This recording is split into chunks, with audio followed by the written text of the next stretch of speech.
Bangladesh bank বাণিজ্যিক ব্যাংকগুলোকে সাথে নিয়ে জুলাই আগস্ট আন্দোলনে যারা যুদ্ধাহত হয়েছে তারা সুস্থ হওয়ার পর তাদের পুনর্বাসনের জন্য একটি 25 কোটি টাকার তহবিল গঠন করা হয়েছে, যার নেতৃত্বে আছে বাংলাদেশ ব্যাংক, যারা নিজেরা বাংলাদেশ ব্যাংক 14 কোটি টাকা দিয়েছে তহবিলে।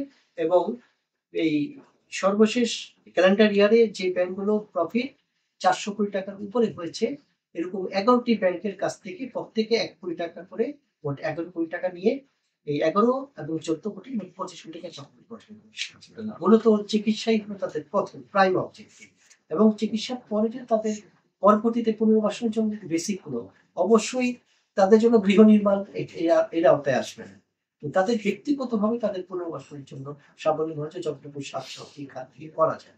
কারণ একটা বিষয় দেখবেন, একজনকে চিকিৎসার জন্য ব্যয় করা হলো, উনি সুস্থ হলেন, সুস্থ হওয়ার পর তারা যদি সে যদি বলে যে আমি এখন একটা ব্যবসায়িক কর্মকাণ্ড করতে চাই, তাকে যদি আর্থিক সহায়তা দেওয়া হয় ওই অর্থ দিয়ে কিন্তু আরেকজন আহতকে চিকিৎসা করা সম্ভব।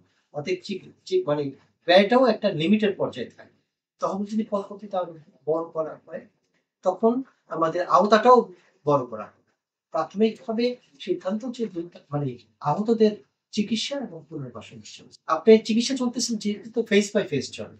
আমি যদি বলি আমার এই চিকিৎসাটা খুব ব্যয়বহুল, 5 লক্ষ টাকা লাগবে, 5 লক্ষ টাকা দেখুন একদিন লাগবে না, আমাকে 6 মাস চিকিৎসা করাতে হবে, 6 মাসের পুঞ্জীভূত 5 লাখ আমি তো তার জন্য বরাদ্দ রাখবো, কিন্তু একসাথে দেবো।